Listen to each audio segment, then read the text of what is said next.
¿Alguna vez has mirado el cielo estrellado sintiendo una conexión profunda con algo inmenso, pero la simple idea de ir a una iglesia o mezquita te genera un rechazo interno? ¿Te resulta familiar esa sensación de significado profundo que encuentras en la música, el arte o la naturaleza, y que no encaja en ningún libro sagrado? Si la respuesta es sí, no estás solo. Millones de personas en todo el mundo se autodenominan hoy espirituales, pero no religiosos. Pero, ¿qué significa realmente esto? ¿Es tan solo una etiqueta de moda para quienes están indecisos? ¿O hay algo más detrás? Un camino profundo, consciente y totalmente legítimo hacia el sentido de la vida. En este video, nos embarcaremos en un viaje fascinante para separar el grano de la paja. No solo daremos definiciones, sino que analizaremos a fondo todo este concepto. Desmentiremos el mito principal que impide a millones de personas encontrar la armonía. Y prometo que, al final de este video, verás tu mundo interior con ojos completamente diferentes. Y la pregunta clave que responderemos ¿es posible construir una vida plena y con significado, basándose en la espiritualidad, pero dejando la religión completamente de lado? Empecemos. Para entender por qué tantas personas separan hoy la espiritualidad de la religión, necesitamos dar un pequeño paso atrás en el tiempo. Durante la mayor parte de la historia humana, ambos conceptos fueron inseparables, como si fuesen gemelos. La religión fue el principal, y en esencia, el único marco para la experiencia espiritual. Ofrecía respuestas a todas las preguntas existenciales. ¿De dónde venimos? ¿A dónde vamos? ¿Cómo vivir correctamente? ¿Y qué es el bien y el mal? La estructura era clara. ¿Existe Dios o los dioses? Hay textos sagrados, hay profetas. Existen instituciones como la Iglesia que interpretan esos textos. Y hay rituales que conectan al ser humano con lo divino. Este sistema funcionó durante siglos, proporcionando cohesión social, orientación moral y consuelo ante el caos y la muerte. Sin embargo, algo comenzó a cambiar a partir de la era de la Ilustración, en los siglos XVII y XVIII. Filósofos como Voltaire, Rousseau y Kant pusieron en primer plano la razón humana. Instaron a cuestionar las autoridades, incluyendo la autoridad de la Iglesia. La idea de que el ser humano puede alcanzar la verdad por sí mismo, usando su propia mente, comenzó a socavar lentamente el monopolio de la religión sobre la espiritualidad. Más tarde, en el siglo XIX, los trascendentalistas estadounidenses, como Ralph Waldo Emerson y Henry David Thoreau, fueron aún más lejos. Proclamaron que lo divino no se encontraba en las iglesias, sino en la naturaleza y en la profundidad del alma individual. Sus ideas sobre la autosuficiencia y la experiencia espiritual personal se convirtieron en las precursoras del movimiento moderno de los espirituales, pero no religiosos. Y el siglo XX, con sus avances científicos, la globalización, las guerras y las revoluciones culturales, sacudió definitivamente los viejos cimientos. Las personas obtuvieron acceso a información de todo el mundo. Se familiarizaron con prácticas orientales como el budismo y el yoga. Y la psicología comenzó a ofrecer sus propios métodos no religiosos para el autoconocimiento. Y aquí estamos, en el siglo XXI, donde el individualismo se valora más que nunca, y la frase «soy espiritual, pero no religioso», se ha convertido no solo en una posibilidad, sino para muchos, en la única descripción honesta de su cosmovisión. Pues bien, empecemos por lo más fundamental. Para poder entender la diferencia entre espiritualidad y religión, necesitamos darles a ambas definiciones claras y prácticas. A menudo estas dos palabras se usan como sinónimos, pero eso sería como confundir la receta con el plato ya terminado. La religión es, en esencia, un sistema organizado. Imaginen una casa grande y sólida, construida durante siglos. Esta casa tiene unos cimientos, que son los dogmas, es decir, una serie de afirmaciones que se aceptan por fe, sin necesidad de pruebas. Por ejemplo, el dogma de la Trinidad en el cristianismo o el de la Inmaculada Concepción. Las paredes de la casa son los textos sagrados, como la Biblia, el Corán o la Torá. En ellos se recogen las normas, las historias y los mandamientos. El techo es la estructura institucional, la iglesia, la mezquita, la sinagoga, con su jerarquía, el papa, los imanes, los rabinos. Esta estructura se encarga de proteger la doctrina y de difundirla. Las ventanas y las puertas son los rituales y las ceremonias. El bautismo, el salat, el shabbat. Estos son los puntos de acceso al espacio sagrado y las formas de interactuar con lo divino. Y finalmente, en esta casa vive gente. La comunidad, el conjunto de fieles unidos por prácticas y creencias compartidas. De esta manera, la religión ofrece un mapa ya trazado, una guía detallada para la vida. Te dice en qué creer, cómo rezar, cómo comportarte, qué comer, e incluso con quién dormir. Es un camino estructurado y colectivo. Proporciona sentido de pertenencia, claridad y el apoyo de una comunidad. Para millones de personas en todo el mundo, este sistema brinda un consuelo y un significado inigualables. Pero como cualquier casa, tiene sus reglas, y no todos están dispuestos o quieren vivir en ella siguiendo esas normas. Es una senda externa y prescrita que el individuo acepta como algo dado. Por ejemplo, el catolicismo, con su jerarquía definida desde el Papa hasta el cura párroco, con sacramentos obligatorios y un derecho canónico. Es un claro ejemplo de este tipo de sistema estructurado que ofrece un conjunto de respuestas listas para todas las cuestiones de la vida. Empecemos ahora a explorar la espiritualidad. Si la religión es una casa ya construida para ti, la espiritualidad es, en cambio, una brújula y un juego de herramientas que usas para edificar tu propio refugio, o simplemente para navegar por el mundo. La espiritualidad es una búsqueda profundamente personal e interna. No es un sistema, sino un proceso continuo. Su núcleo no es el dogma, sino la experiencia personal, el vivir las cosas. Esto puede manifestarse como un sentimiento de asombro ante la grandeza de la naturaleza, una sensación de unidad con todo lo existente durante la meditación, una profunda revelación después de escuchar una pieza musical, o una ola de compasión hacia otro ser vivo. La espiritualidad no exige la fe en un Dios personal y concreto, como ocurre en las religiones abrahámicas. Puede estar ligada a la creencia en una fuerza impersonal, una energía, una inteligencia universal, la vida misma, o simplemente en la profunda interconexión de todas las cosas. A diferencia de la religión, que ofrece un mapa ya trazado, la espiritualidad implica trazar ese mapa por cuenta propia. Las preguntas clave no son ¿qué debo creer?, sino ¿qué siento? ¿Qué tiene sentido para mí? ¿Cuáles son mis valores fundamentales? ¿Cómo puedo vivir en armonía conmigo mismo y con el mundo? En lugar de una autoridad externa, un sacerdote o un texto sagrado. La autoridad principal reside en la propia experiencia interior, la intuición y la conciencia. En vez de un repertorio de rituales preestablecidos, la persona tiene la libertad de crear los suyos.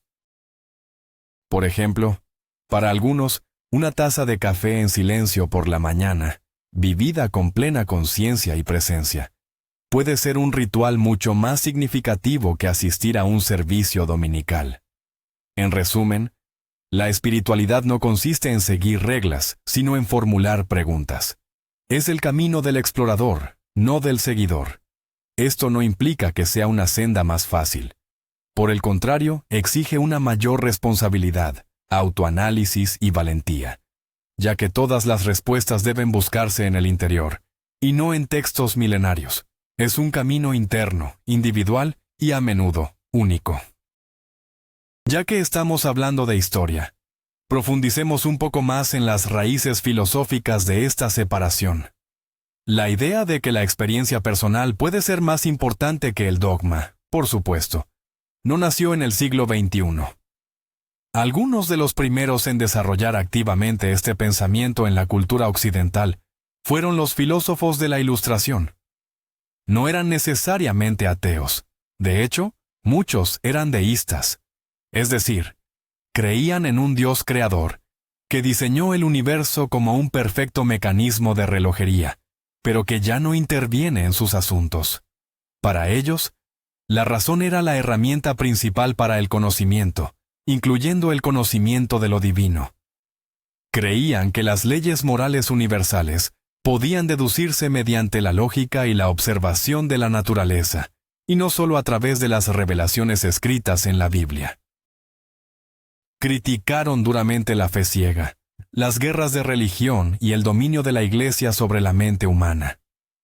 Este fue el primer gran impulso a la idea de que se podía tener una conexión con lo superior o lo trascendente, sin necesidad de pasar por las instituciones oficiales.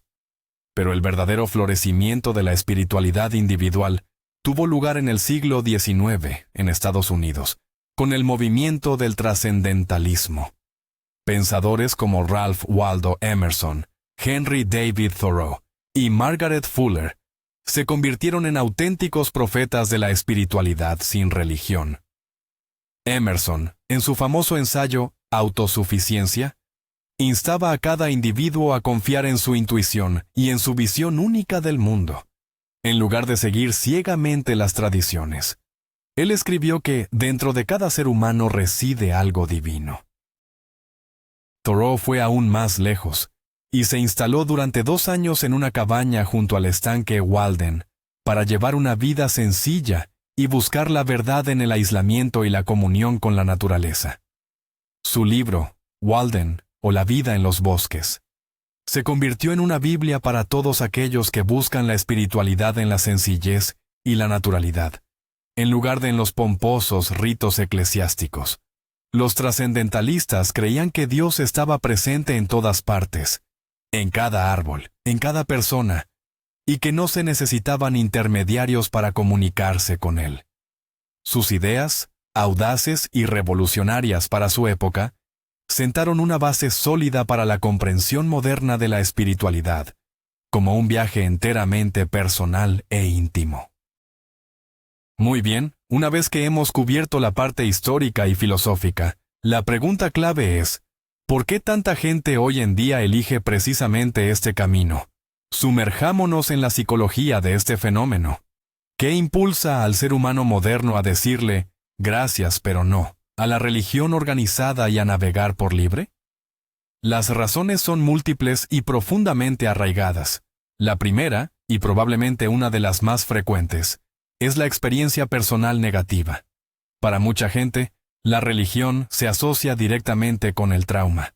Esto puede incluir una educación estricta, basada en la culpa y el miedo, o el choque con la hipocresía e incluso la violencia por parte de figuras religiosas. Cuando el sistema que supuestamente debe difundir amor y luz solo trae dolor y decepción, la persona se aparta de forma natural. Sin embargo, la necesidad de encontrar sentido y de conectar con algo trascendente no desaparece. Así, empieza a buscarlo en otro lugar, bajo sus propios términos, sin el riesgo de volver a quemarse. La segunda causa fundamental es el desacuerdo intelectual con los dogmas. El ser humano contemporáneo, criado en la era de la ciencia y el pensamiento crítico, a menudo no puede aceptar por fe afirmaciones que contradicen la evidencia científica o la lógica más elemental. Relatos sobre serpientes parlantes, el diluvio universal o la concepción inmaculada pueden parecerle simples mitos ancestrales. Puede respetarlos como legado cultural, pero no puede fundamentar su cosmovisión personal sobre ellos. Además, muchos dogmas parecen estar moralmente obsoletos. Por ejemplo, la postura de algunas religiones hacia las mujeres, hacia la comunidad LGBT o hacia las personas de otras creencias. La tercera causa es la búsqueda de la libertad personal y la autenticidad. En nuestra cultura, donde la individualidad es tan valorada, la idea de seguir un conjunto de reglas universales parece asfixiante para muchos. Las personas desean decidir por sí mismas qué creer y cómo vivir. Quieren crear un sistema de valores que refleje su propia experiencia única, en lugar de aceptar uno prefabricado y diseñado hace miles de años en una cultura completamente diferente. Esto no es una rebelión por el simple hecho de rebelarse, sino un deseo profundo de vivir en coherencia con uno mismo. Es el rechazo de la autoridad externa en favor de la interna, la conciencia, el corazón y la razón propios. ¿Y qué hay de la ciencia? Existe la creencia popular de que ciencia y espiritualidad son enemigos jurados, irreconciliables, como el agua y el aceite. Se asume que la ciencia es de hechos, materia y objetividad, y la espiritualidad de sentimientos, fe y subjetividad. Pero, ¿es esta dicotomía tan real como parece? En las últimas décadas ha surgido una sorprendente convergencia entre estos dos mundos, y esto echa por tierra uno de los grandes mitos: la idea de que ser una persona espiritual implica ser anticientífica. Echemos un vistazo a la neurobiología. Gracias a tecnologías como la resonancia magnética funcional, o RMF, los científicos ahora pueden, literalmente, observar el cerebro de una persona que está meditando o experimentando una vivencia mística. ¿Y qué es lo que encuentran? Las investigaciones, como las realizadas por el neurocientífico Richard Davidson, han demostrado que la práctica prolongada de la meditación de atención plena, el mindfulness, provoca cambios reales y medibles en la estructura y el funcionamiento cerebral. En los meditadores, la densidad de la materia gris aumenta en áreas relacionadas con la atención, la autoconciencia y la compasión, como la corteza prefrontal y la ínsula. Al mismo tiempo, se reduce la actividad en la amígdala, el centro cerebral del miedo y la ansiedad. Esto no es solo una sensación de calma que la persona experimentó. Son cambios fisiológicos, objetivos. Otro campo fascinante es la investigación con psicodélicos, llevada a cabo en instituciones serias como la Universidad Johns Hopkins. Bajo estricta supervisión médica, se administra a los participantes psilocibina, el compuesto activo de las setas mágicas. La inmensa mayoría de ellos reporta una experiencia mística profunda, una sensación de unidad con todo lo que existe, la disolución del ego y un profundo sentimiento de lo sagrado. Esta experiencia a menudo conduce a cambios positivos a largo plazo en la personalidad. Las personas se vuelven más abiertas, más amables, y temen menos a la muerte. Y de nuevo, los científicos observan lo que ocurre en el cerebro. Los psicodélicos desactivan temporalmente la red neuronal por defecto, la que es responsable de nuestro sentido del ego, y permiten que diferentes áreas del cerebro se comuniquen más libremente entre sí. En resumen, la ciencia no está refutando la espiritualidad. Al contrario, está empezando a encontrarle un sustrato fisiológico. Nos demuestra que las experiencias espirituales no son meras invenciones, sino estados de conciencia genuinos que pueden ser estudiados y que tienen un profundo impacto en nuestro bienestar. Ahora, abordemos uno de los mitos y reproches más habituales contra quienes optan por un camino espiritual fuera de la religión organizada. El argumento suele ser este: su espiritualidad es puro egoísmo. Es una conveniente religión a la carta, donde eres tu propio Dios, haces lo que quieres y no respondes ante nadie. Es simplemente complacerse a sí mismo bajo una fachada bonita. Esta crítica viene a menudo de los seguidores de las religiones tradicionales, y a primera vista puede parecer convincente. Al fin y al cabo, si no hay un Dios externo que te juzgue, ni una comunidad ante la que debas rendir cuentas, ¿acaso no se convierte todo en una especie de narcisismo espiritual? Detengámonos y analicemos esto. Lo que esta crítica omite es un punto fundamental. La espiritualidad genuina y profunda no se trata de sentirse bien las 24 horas del día. No es un spa para el alma. Al contrario, es, con frecuencia, un camino de autoconocimiento difícil e incómodo. Requiere la valentía de mirar nuestros rincones oscuros, reconocer nuestras debilidades y sanar nuestros traumas. Esto exige mucha más responsabilidad personal que el simple acatamiento de reglas, porque no hay nadie a quien transferirle la culpa ni de quien recibir un perdón automático. Es más, el núcleo de la mayoría de los caminos espirituales, al igual que el de las religiones, es la idea de la trascendencia, de ir más allá de nuestro pequeño yo individual. El resultado clave del crecimiento espiritual no es el fortalecimiento del ego, sino su debilitamiento, o incluso, su disolución. Cuando una persona, a través de la meditación, la conexión con la naturaleza o la acción compasiva, empieza a sentir su profunda interconexión con los demás, con los animales y con el planeta, sus deseos egoístas pasan a un segundo plano. Empieza a comprender que el daño infligido a otro es un daño infligido a sí mismo, porque todos somos parte de un mismo tejido. En lugar del egocentrismo, emerge el ecocentrismo o el humanocentrismo. El objetivo deja de ser la salvación personal en una vida futura y se convierte en el servicio a la vida aquí y ahora. Muchas personas espirituales, pero no religiosas, son activistas, voluntarias, defensoras del medio ambiente o luchadoras por la justicia social. Su brújula moral, basada en la empatía y la interconexión, resulta ser con frecuencia tan fiable como aquella basada en el temor al castigo divino. Así que, el mito de que la espiritualidad es egoísmo es un profundo malentendido, que confunde el camino individual con una meta egoísta. Hemos hablado mucho de la teoría, pero ¿cómo se traduce esto a la práctica? ¿Qué herramientas concretas utiliza la gente para avanzar en este camino? Vamos a explorar una de las prácticas más fundamentales y populares, el mindfulness, o como se conoce en español, la atención plena. Mucha gente ha oído esta palabra, pero a menudo se malinterpreta. La atención plena no es solo relajación, ni es un intento de dejar la mente en blanco, y definitivamente no es magia esotérica. Se trata de una habilidad absolutamente tangible y concreta, algo que puedes y debes entrenar como si fuera un músculo en el gimnasio. En esencia, el mindfulness es la capacidad de enfocar tu atención en el momento presente, sin juzgarlo. Suena simple, pero intenta esto. Siéntate ahora mismo y, durante un minuto, limítate a observar tu respiración. Te sorprenderás de la rapidez con la que tu mente se escapa al pasado, al futuro, a las listas de pendientes, a las preocupaciones y a las fantasías.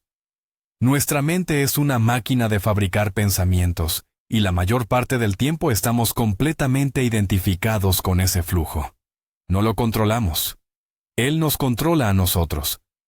La práctica de la atención plena es la manera de recuperar ese control. La meditación clásica de mindfulness consiste en sentarse en una postura cómoda y dirigir la atención a un objeto, generalmente a las sensaciones de la respiración. Cuando la mente divaga, y divagará miles de veces, tu tarea no es regañarte, sino notarlo con suavidad y amabilidad, y traer la atención de vuelta a la respiración. Cada uno de esos regresos es una repetición para el músculo de tu atención. ¿Qué consigues con esto? Primero, empiezas a observar tus pensamientos y emociones desde fuera, en lugar de ser esclavo de ellos. Entiendes que tú no eres tu ansiedad ni tu ira. Eres el espacio en el que surgen y desaparecen. Esto te da una libertad inmensa. En segundo lugar, empiezas a vivir tu vida de verdad. En lugar de tomar el té pensando en el trabajo, simplemente tomas el té, sintiendo su sabor, su calor y su aroma. La vida pasa de ser en blanco y negro a ser a todo color. Aunque esta práctica llegó a Occidente desde el budismo, hoy en día se enseña de forma completamente laica en corporaciones, escuelas, hospitales e incluso en el ejército. Cientos de estudios científicos han demostrado su eficacia para reducir el estrés, la ansiedad y los síntomas de la depresión. Es el ejemplo perfecto de una práctica espiritual disponible para todos, sin importar las creencias. Continuamos con nuestro conjunto de herramientas prácticas. La segunda práctica crucial para muchos buscadores espirituales es forjar una conexión profunda con la naturaleza. De nuevo, esto no es nada nuevo. Desde los tiempos más remotos, los humanos han sentido en la naturaleza la presencia de algo sagrado. Chamanes, druidas, taoístas y los ya mencionados trascendentalistas, todos ellos han extraído sabiduría y fuerza al conectar con los bosques, las montañas y los ríos. En el mundo moderno, donde la mayoría vivimos en junglas de cemento, desconectados de los ritmos naturales, esta necesidad de conexión con la naturaleza se vuelve particularmente apremiante. ¿Por qué tiene la naturaleza tanto poder espiritual? Primero, porque nos arranca de nuestro pequeño y egocéntrico mundo. Cuando estás en la cima de una montaña contemplando el valle que se extiende a tus pies, o miras la Vía Láctea de noche, tus problemas personales, las preocupaciones laborales o las discusiones con tus seres queridos parecen de repente insignificantes. La naturaleza nos otorga perspectiva. Nos recuerda que somos parte de algo mucho más vasto y ancestral que nuestras pequeñas vidas. Esta experiencia de asombro o reverencia, como demuestran estudios psicológicos, nos vuelve más generosos, más amables y menos ensimismados. En segundo lugar, la naturaleza es la gran maestra de la ciclicidad y la aceptación. Nos enseña que tras el invierno siempre llega la primavera, y que la muerte y el nacimiento son las dos caras de una misma moneda. Al observar cómo un árbol viejo cae y nutre una nueva vida, podemos aprender a abrazar los cambios y las pérdidas inevitables en nuestra propia existencia. ¿Cómo podemos llevar esto a la práctica? Esto no significa necesariamente irse un mes a la taiga. Podemos empezar con algo pequeño. Encuentra el parque más cercano y simplemente camina allí sin teléfono ni audífonos. Siente la tierra bajo tus pies, toca la corteza de un árbol, escucha el canto de los pájaros. Puedes tener plantas en casa y cuidarlas. Puedes observar conscientemente el cambio de estaciones, marcando los días de solsticio y equinoccio. Para muchas personas, acciones tan sencillas se convierten en una forma de meditación, un anclaje para aterrizar y sentir su pertenencia a este mundo. Este enfoque, a veces denominado ecoespiritualidad, es cada vez más popular, ya que no solo nutre el alma, sino que también nos motiva a cuidar de nuestro planeta, nuestro único y verdadero hogar. La tercera vía más poderosa hacia la experiencia espiritual, esa que no exige creer en dogmas ni fe ciega, es el arte y la creatividad. ¿Te has preguntado alguna vez por qué una melodía puede hacerte llorar, un cuadro puede hipnotizarte o un poema acelerar tu pulso? La respuesta es simple. El arte es el lenguaje del alma. Nos habla en un nivel que va mucho más allá de la lógica y de las palabras. Tiene la capacidad de provocar lo que el psicólogo Abraham Maslow denominó experiencias cumbre. Momentos de puro éxtasis, iluminación y profunda conexión con el mundo. Estas vivencias son, por su propia naturaleza, profundamente espirituales.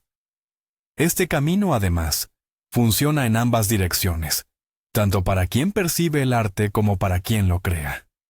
Cuando te sumerges por completo en una sinfonía de Bach, o contemplas La noche estrellada de Van Gogh, tu ego se disuelve temporalmente. Dejas de lado tus preocupaciones y tus problemas. Simplemente eres, y solo existe esa obra de arte. Se produce un instante de presencia pura y de conexión con algo trascendente, el genio del artista, las emociones humanas universales, la belleza misma.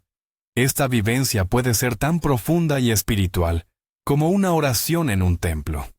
Por otro lado, el proceso creativo en sí mismo es una práctica espiritual potentísima.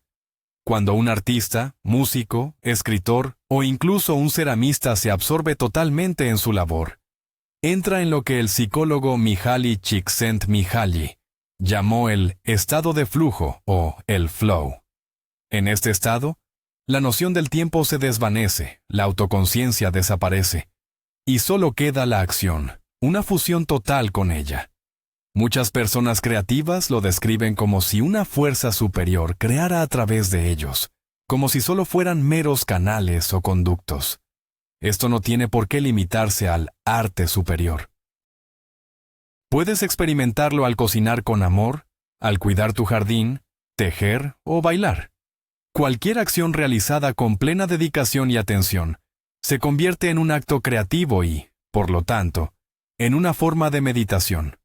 En resumen, el arte y la creatividad nos ofrecen oportunidades infinitas para explorar nuestro mundo interior, para expresar aquello que las palabras no pueden nombrar, y para tocar lo trascendente, lo que existe más allá de nuestra realidad cotidiana. Es, en esencia, otra manera de construir nuestro propio templo personal, donde las paredes sean lienzos y la música, los acordes de una guitarra o el suave girar del torno del alfarero. La pregunta central que tanto la religión como la espiritualidad intentan abordar es la del sentido y el propósito de la vida. Las religiones, por lo general, ofrecen una respuesta ya estructurada y definitiva. Por ejemplo, en el cristianismo, el objetivo es servir a Dios, cumplir sus mandamientos y alcanzar la salvación en el paraíso. En el Islam, es la sumisión total a la voluntad de Alá. Son guías muy claras y poderosas que otorgan dirección a la vida. Pero, ¿qué pasa con quien no puede aceptar estas respuestas? ¿Está condenado a una existencia sin significado en un mundo absurdo? En absoluto. El enfoque espiritual pero no religioso propone buscar el sentido no en lo externo, en los dictados superiores, sino en lo interno, en la vida misma. Aquí es donde entran las ideas de la filosofía y la psicología existencial. Pensadores como Albert Camus y Jean-Paul Sartre afirmaban que el universo en sí mismo carece de sentido. El sentido no existe, debe ser creado. Hemos sido arrojados a este mundo, y nuestra libertad, y a la vez nuestra responsabilidad, consiste en dotar a nuestra vida de significado, a través de nuestras elecciones y acciones. Esto puede sonar aterrador, pero en realidad es una idea increíblemente liberadora.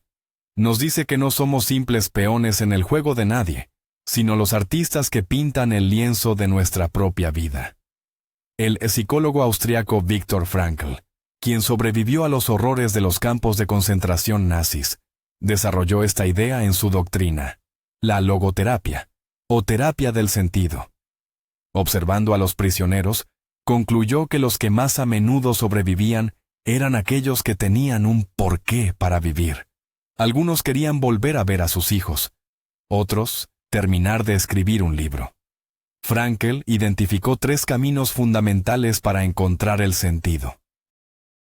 El primero es a través de la creatividad y la contribución, al aportar algo nuevo al mundo. El segundo es mediante la experiencia, a través del amor a otra persona o apreciando la belleza de la naturaleza y el arte. Y el tercero, el más profundo, es a través de la actitud que adoptamos ante el sufrimiento inevitable. Incluso cuando no podemos cambiar la situación, somos libres de elegir cómo reaccionar ante ella.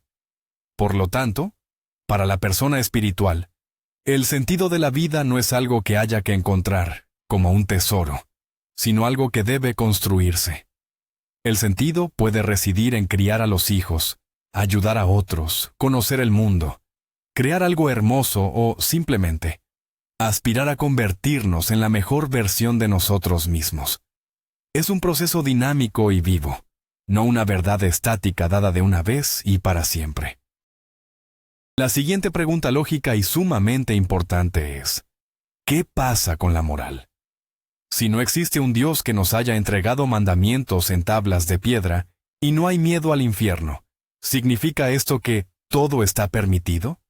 ¿De dónde saca una persona espiritual, pero no religiosa, sus nociones de bien y mal? Este es otro mito muy extendido, la idea de que la moralidad es imposible sin la religión.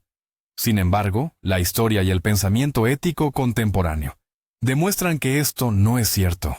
Los pilares de la ética laica o humanista no son las revelaciones divinas, sino cualidades puramente humanas, la razón, la empatía y la búsqueda del bienestar colectivo. Veamos cómo funciona esto. En primer lugar, la empatía. Es nuestra capacidad innata de compadecer y sentir el dolor ajeno como propio.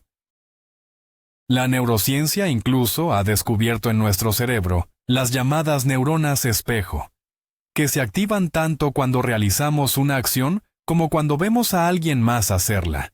La empatía es el fundamento biológico de la moral. No necesitamos un mandamiento que diga «no matarás» para entender que causar sufrimiento a otro ser vivo está mal. Simplemente lo sentimos. En segundo lugar, la razón y la lógica. Basándonos en la empatía, podemos construir todo un sistema ético. El principio más conocido es la regla de oro de la moralidad, que dice, trata a los demás como quieres que te traten a ti. Lo interesante es que esta regla existe, de una forma u otra, en casi todas las culturas y religiones, lo que subraya su universalidad. Pero para aplicarla no hace falta creer en Dios. Basta con un simple experimento mental. ¿Me gustaría que me robaran? No. Entonces, no debo robar. ¿Quiero que me mientan? No. Por lo tanto, debo ser honesto. En tercer lugar, la búsqueda del bienestar común.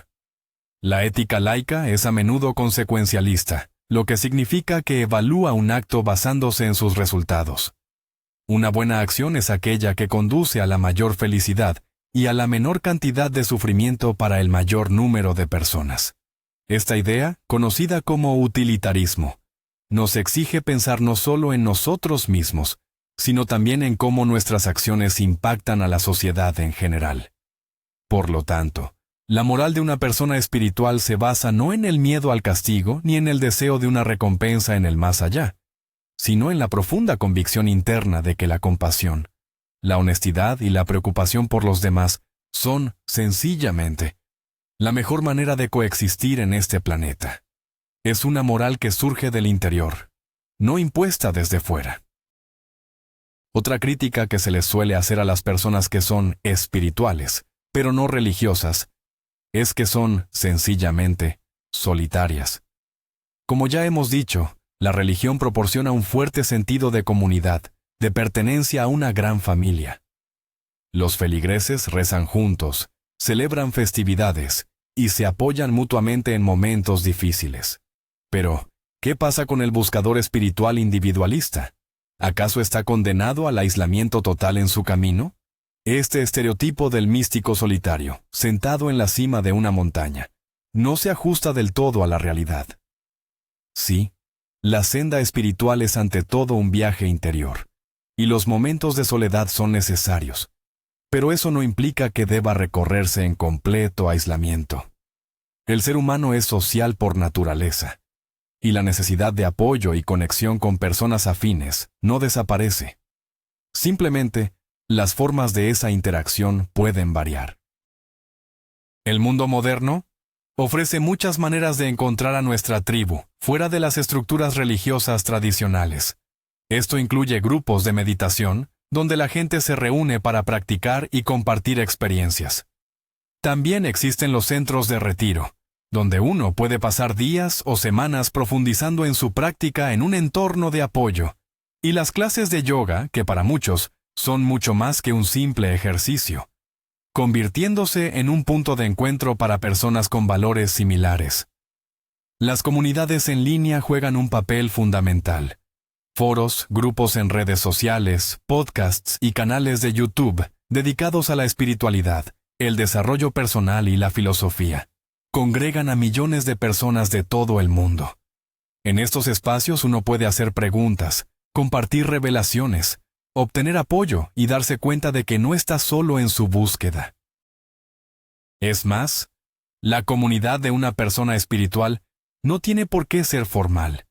Su comunidad puede estar formada por amigos íntimos con quienes puede hablar de temas profundos, su propia familia, con la que construye relaciones basadas en el amor y el respeto, o incluso un círculo de compañeros de trabajo con quienes comparte una causa significativa.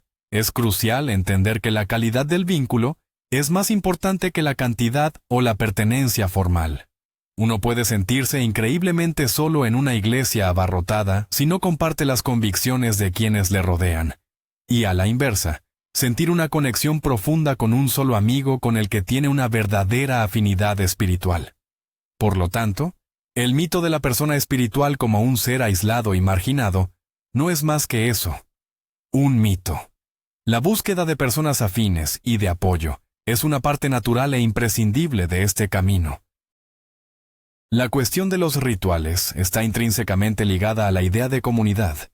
Las religiones están repletas de ellos, misas semanales, fiestas anuales y ceremonias que marcan los momentos cruciales de la vida, el nacimiento, el matrimonio, la muerte. Los rituales no son meros actos sin sentido. Poseen un profundo significado psicológico. Estructuran nuestro tiempo, generan una sensación de estabilidad, nos ayudan a superar momentos difíciles y nos conectan tanto con el pasado como con nuestra comunidad.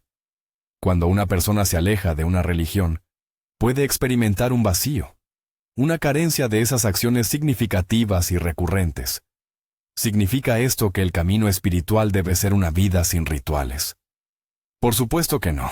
Simplemente, aquí, como en todo lo demás, el foco se desplaza de los rituales colectivos y prescritos hacia aquellos personales y autocreados. La persona espiritual puede y debe diseñar sus propios rituales, aquellos que tengan significado solo para ella. ¿Qué puede ser esto? Cualquier cosa. Para algunos, podría ser un ritual matutino. 5 minutos de silencio antes de empezar el día, una taza de té bebida con plena conciencia, o escribir algo en un diario de gratitud. Un ritual así ayuda a centrarse y a marcar el tono para la jornada. Para otros, será un ritual nocturno, una meditación breve antes de acostarse para liberar la tensión acumulada, o leer unas pocas páginas de un libro inspirador. Los rituales personales también pueden estar ligados a la naturaleza. Por ejemplo, celebrar los días de solsticio y equinoccio, que son de las Elevazoat, celebraciones naturales más antiguas. Podría ser simplemente dar un paseo por el bosque ese día, reflexionar sobre la ciclicidad de la vida, o sobre el cambio de luz y oscuridad tanto en el interior como en el exterior. Se pueden crear rituales para gestionar el duelo. Por ejemplo, encender una vela en memoria de un ser querido que ya no está en el día de su cumpleaños. También se puede crear un ritual para celebrar los logros personales, incluso los más pequeños. La principal diferencia entre un ritual personal y uno religioso es que su significado no viene dado desde fuera, sino que es infundido por la propia persona. Su fuerza no reside en que así lo hicieron los ancestros, o así está escrito en un libro, sino en que resuena con tu mundo interior, aquí y ahora. Crear estos pequeños momentos sagrados en la vida cotidiana es una manera poderosa de llenarla de significado, profundidad y conciencia. Es una forma de decirle al universo, estoy aquí, estoy presente, mi vida importa. No sería honesto pintar un panorama solo de color de rosa. Como cualquier visión del mundo, la idea de ser espiritual pero no religioso tiene sus críticos y por supuesto sus puntos débiles. Es fundamental analizarlos con honestidad para tener una perspectiva equilibrada. Las críticas suelen venir de dos bandos opuestos. Por un lado, los defensores de las religiones tradicionales, y por el otro, los ateos y escépticos más convencidos. Veamos qué argumentan. Los críticos religiosos a menudo afirman que esta espiritualidad a la carta es un superficial supermercado espiritual, o un simple popurrí de creencias. Según ellos, la persona solo elige lo que le gusta de distintas tradiciones, un poco de budismo, una pizca de sufismo, una gota de chamanismo, ignorando los aspectos más complejos e incómodos de esas doctrinas. El resultado, dicen, es un sistema superficial y ecléctico que solo sirve para complacer al ego. Hay algo de verdad en esta crítica. Existe, en efecto, el peligro de adoptar un enfoque superficial, donde uno simplemente colecciona citas bonitas y prácticas exóticas sin profundizar realmente en nada. Sin la guía y la disciplina que proporciona una tradición, es fácil desviarse. Ahora analicemos la crítica de los ateos. Ellos suelen decir: vuestra espiritualidad es la misma religión, pero sin reglas claras. Siguen creyendo en alguna energía, universo o fuerza superior indefinida. Simplemente han reemplazado a un Dios por otro más borroso y conveniente. Como no pueden demostrar la existencia de nada de eso, sigue siendo fe irracional, solo que en un nuevo envoltorio. Este argumento también merece atención. Es cierto que muchas personas espirituales creen en algo trascendente que está más allá del conocimiento científico. Para un materialista estricto, esto no se diferencia en nada de la fe en Dios. Sin embargo, la diferencia clave radica en el enfoque. La espiritualidad, por lo general, no insiste en la verdad objetiva de sus creencias para todo el mundo. Es una experiencia personal que no pretende ser una ley universal. Una persona espiritual puede decir: no sé si existe la mente universal, pero vivir bajo esa idea me hace mejor y más feliz. Esta es una postura más flexible y menos dogmática. Por lo tanto, ambas críticas señalan riesgos reales: el riesgo de la superficialidad y el riesgo del autoengaño. Ser consciente de estos riesgos es el primer paso para evitarlos. Aclaremos otra distinción crucial que a menudo genera confusión: la diferencia entre la postura de ser espiritual, pero no religioso, y el agnosticismo. Aunque a veces se mezclan, estos conceptos describen actitudes hacia realidades muy distintas. El agnosticismo es una posición gnoseológica, es decir, una postura fundamentalmente ligada al conocimiento.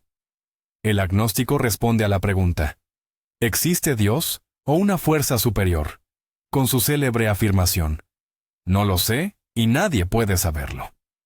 El agnóstico sostiene que, en principio, la mente humana es incapaz tanto de probar como de refutar la existencia de lo trascendente. Por lo tanto, se abstiene de emitir juicios. Es una postura de honestidad intelectual y humildad. El agnosticismo se centra en lo que podemos saber. En cambio, la espiritualidad se centra, ante todo, en la experiencia, en lo que podemos sentir y vivenciar. La persona espiritual no responde a la pregunta ¿qué es?, sino a la pregunta fundamental: ¿cómo vivir? No le interesa tanto la verdad metafísica sobre la estructura del universo, sino más bien la búsqueda práctica de sentido, armonía y conexión. ¿Pueden coexistir estas dos posturas en la misma persona? Absolutamente. De hecho, es un caso muy común. Una persona puede ser agnóstica a nivel intelectual, reconociendo que no tiene ni puede tener pruebas de la existencia de Dios. Pero, al mismo tiempo, a nivel existencial, puede ser profundamente espiritual. Puede meditar no porque crea que eso lo conectará con el Brahman, sino porque ha comprobado por experiencia propia que lo vuelve una persona más tranquila y compasiva. Puede sentir asombro y reverencia ante la naturaleza no porque crea en la diosa Gea, sino porque esa experiencia es valiosa en sí misma y enriquece su vida. Una persona así, en esencia, está diciendo: no sé qué hay más allá del mundo visible, pero sí sé que ciertas prácticas y perspectivas hacen mi vida aquí y ahora más significativa, profunda y gozosa. Esta postura permite evitar el dogmatismo, tanto el religioso como el ateo. La persona no afirma conocer la verdad, pero tampoco renuncia a la búsqueda y a la experiencia personal. Se mantiene como un explorador curioso y abierto de la realidad, tanto de la externa como de la interna. Las prácticas orientales han jugado un papel crucial en la conformación de la espiritualidad occidental moderna. Yoga, meditación, qigong, tai chi. Son términos que hoy conocemos todos. Millones de personas extienden sus esterillas de yoga, se sientan en flor de loto o ejecutan movimientos fluidos en los parques. Pero es fundamental comprender que, al llegar a Occidente, Estas prácticas sufrieron una transformación considerable. En sus culturas de origen, India, China, Tíbet, fueron y siguen siendo parte integral de complejos sistemas filosóficos religiosos, el hinduismo, el budismo o el taoísmo. El yoga no es solamente un conjunto de ejercicios físicos, sino una de las 6 escuelas de la filosofía hindú, un camino óctuple hacia la liberación o samadhi. Las asanas o posturas son solo uno de esos 8 peldaños. De igual modo, la meditación en el budismo no es una mera técnica de relajación, sino la herramienta central para comprender la naturaleza de la realidad y alcanzar la iluminación, la nirvana. Cuando estas prácticas llegaron a Occidente, especialmente en el siglo XX, fueron en gran medida purificadas o despojadas de su contexto religioso y cultural. Se adaptaron al individuo occidental, que no estaba dispuesto a absorber su compleja mitología y metafísica. El enfoque se desplazó del objetivo final, la liberación o la iluminación, hacia beneficios intermedios, más tangibles y pragmáticos: reducción del estrés, mejor salud, aumento de la concentración y equilibrio emocional. Así nació, por ejemplo, el Programa Secular de Reducción del Estrés basado en la Atención Plena, o MBSR, desarrollado por Jon Kabat-Zinn, que emplea técnicas de meditación budista desde una perspectiva totalmente científica y no religiosa. Este proceso de adaptación conlleva tanto ventajas como desventajas. Por un lado, puso estas poderosas herramientas al alcance de un número enorme de personas que nunca se habrían acercado a ellas en su formato tradicional. Esto ha aportado un beneficio innegable a millones. Por otro lado, existe el riesgo de tirar el bebé con el agua sucia, perder la profundidad y la sabiduría que encierran estas tradiciones. Cuando el yoga se convierte exclusivamente en fitness y la meditación en una simple herramienta para aumentar la productividad, su potencial transformador se desvanece. Por ello, es esencial que el buscador espiritual encuentre un equilibrio. Usar estas prácticas en su vida, pero al mismo tiempo respetar sus raíces y, en la medida de lo posible, profundizar en la filosofía que las sustenta. La muerte es una de las preguntas más difíciles e ineludibles a la que se enfrenta cualquier visión del mundo. Las religiones ofrecen respuestas claras y reconfortantes: la vida eterna en el paraíso, la reencarnación o la fusión con Dios. Estas creencias son un bálsamo contra el miedo existencial a la nada que acecha al ser humano. Pero, ¿qué puede ofrecer un enfoque espiritual, pero no necesariamente religioso? ¿Cómo nos ayuda a enfrentar nuestra propia finitud sin la promesa de una alma inmortal? No hay una respuesta única, sino varias corrientes de pensamiento que pueden ofrecer consuelo y aceptación. La primera es cambiar el foco de la duración de la vida a su profundidad y calidad. Si esta es la única vida que tenemos, cada momento se vuelve infinitamente valioso. Ser conscientes de nuestra finitud nos motiva a no postergar la vida, sino a vivirla plena, intensamente y con sentido aquí y ahora. Es una invitación a no desperdiciar el tiempo en banalidades, sino a dedicarnos a lo verdaderamente importante: amar, crear, aprender y ayudar. La segunda es la idea de la continuidad, no a través de un alma individual, sino en algo más grande. Podemos seguir viviendo a través de nuestros hijos y nietos, en las obras que realizamos, en las ideas que sembramos, o en el buen recuerdo que dejamos en los corazones de los demás. Es la concepción del legado. Tú mueres, pero lo mejor de ti sigue vivo en el mundo. La tercera, y quizás más mística, es la idea de la unidad con la naturaleza y el cosmos. Desde esta perspectiva, nuestro cuerpo está hecho de átomos que alguna vez fueron parte de las estrellas. Tras la muerte, estos átomos no desaparecen, sino que simplemente regresan al gran ciclo de la materia, convirtiéndose en parte de la Tierra, de las plantas o de otros seres vivos. Nuestra conciencia individual podrá extinguirse, pero esa fuerza vital que nos habitaba simplemente cambiará de forma. no es la inmortalidad del ego, sino una disolución en la eternidad, un regreso a casa. Ciertamente, estas perspectivas requieren coraje y aceptación. No ofrecen un consuelo fácil. Sin embargo, pueden conducirnos a una profunda sensación de paz y armonía con el orden natural de las cosas, donde la vida y la muerte no son enemigas, sino socias inseparables en la gran danza de la existencia. Al hablar de espiritualidad, es imposible no tocar un tema tan delicado y controvertido como el de los psicodélicos. Durante milenios, diversas culturas alrededor del mundo han utilizado los llamados enteógenos, sustancias que despiertan lo divino interior. Hablamos de los hongos mágicos utilizados por los aztecas, la bebida ayahuasca de las tribus amazónicas, o el soma en la antigua India. Chamanes y sacerdotes los empleaban en rituales para comunicarse con los espíritus, buscar sanación y recibir profecías.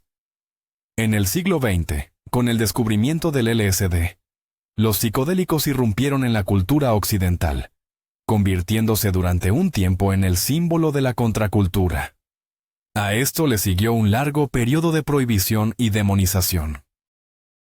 Sin embargo, en los últimos 20 años, estamos presenciando un auténtico renacimiento en la investigación científica de psicodélicos, en instituciones líderes a nivel mundial, como el Imperial College de Londres, la Universidad de Nueva York y Yale. Y los resultados son asombrosos. Los científicos han descubierto que una sola dosis de psilocibina o LSD, administrada en un entorno controlado y de apoyo, puede inducir una profunda experiencia mística. Por su descripción, este estado es prácticamente indistinguible del que han relatado místicos de todas las religiones a lo largo de los siglos. Una sensación de unidad con todo lo existente, la disolución del ego, un sentimiento de amor ilimitado y asombro, y la comprensión de verdades profundas sobre uno mismo y el mundo. Es más, esta experiencia a menudo conduce a cambios positivos duraderos. Pacientes con cáncer en fase terminal superan el miedo a la muerte, y personas con depresión grave o adicciones encuentran la fuerza necesaria para sanar. Es crucial entender algo. Los psicodélicos no son una píldora mágica ni un simple entretenimiento. Son una herramienta potentísima que, en manos o contextos equivocados, puede ser peligrosa. No crean la espiritualidad, sino que actúan más bien como un catalizador, como una llave que, por un tiempo, abre la puerta a las capas más profundas de la psique. Pueden mostrarle a una persona su potencial, dándole una experiencia de esa unidad que buscan tantas prácticas espirituales. Pero una vez que esa puerta se cierra, comienza el verdadero trabajo, la integración de esa experiencia en la vida cotidiana. Para muchas personas en el camino espiritual, esta experiencia puede convertirse en un punto de inflexión, en la confirmación de que, más allá de nuestra conciencia ordinaria del ego, existen otros estados del ser más profundos y significativos. Finalmente, llegamos a uno de los mayores peligros en el camino del buscador espiritual, el llamado mercado de la espiritualidad. Donde hay demanda, siempre hay oferta. Y dado que el interés en una espiritualidad sin religión es inmenso, ha surgido toda una industria que promete soluciones rápidas y fáciles para todos los problemas existenciales. Este mercado está lleno de escollos, y es fundamental aprender a reconocerlos para no caer en el engaño o, peor aún, en el autoengaño. El primer escollo son los pseudogurús y los maestros dudosos. Son personas carismáticas que se autoproclaman iluminadas, exigen obediencia incondicional, prometen sanación instantánea y, por supuesto, cobran mucho dinero por ello. A menudo recurren a la manipulación, juegan con el sentimiento de culpa y construyen un culto a su propia personalidad. Un verdadero maestro espiritual nunca suprimirá tu voluntad. Al contrario, te ayudará a encontrar tu propia sabiduría interior.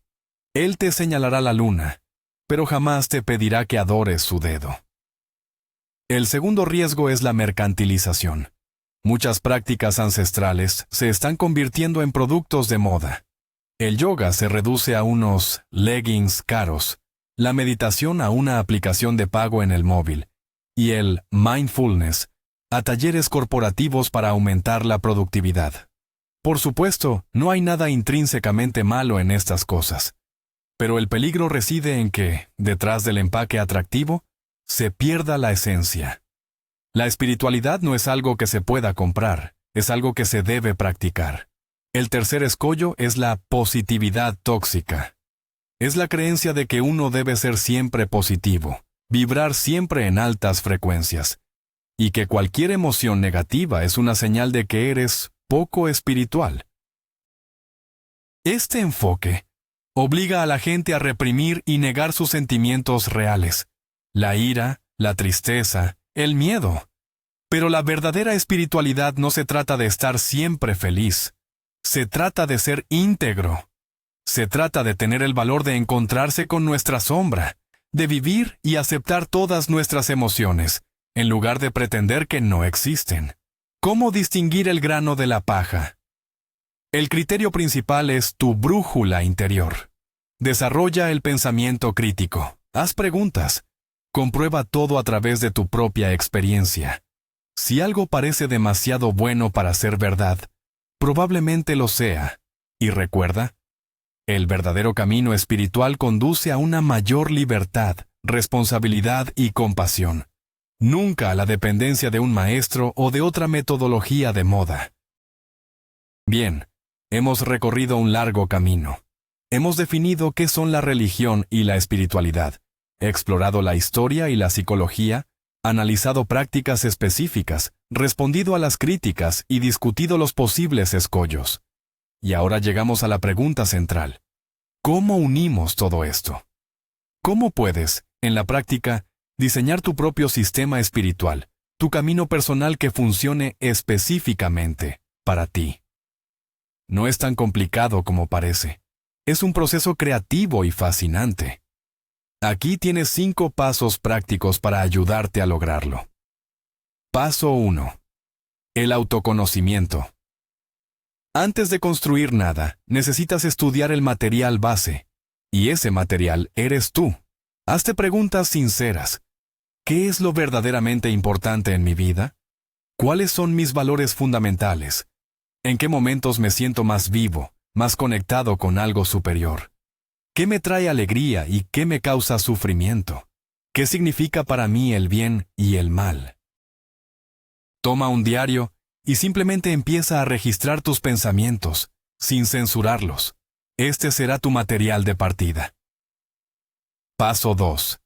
Investigación y experimentación. Comienza a explorar distintas tradiciones, pero no como dogmas, sino como fuentes de inspiración. Lee sobre budismo, taoísmo, estoicismo o humanismo. Prueba distintas prácticas. Intenta meditar con atención plena durante un mes. Prueba a llevar un diario de gratitud. Sal a caminar regularmente por el parque sin el teléfono. Intenta hacer voluntariado. Abórdalo como un científico que experimenta. Anota qué resuena en tu interior y qué no. ¿Qué te hace sentir más tranquilo, más amable, más consciente? No tengas miedo de tomar un poco de cada fuente. Tu objetivo no es copiar el camino de otro, sino crear el tuyo propio. Paso 3. La creación de rituales personales. Como ya hemos dicho, los rituales son cruciales.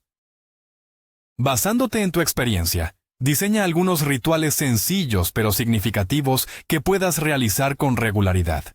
Puede ser algo muy simple, pero precisamente estas pequeñas anclas te mantendrán firme en tu camino.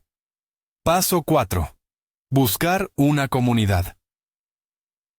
Encuentra al menos 1 o 2 personas con las que puedas hablar de estos temas abiertamente y sin juicio.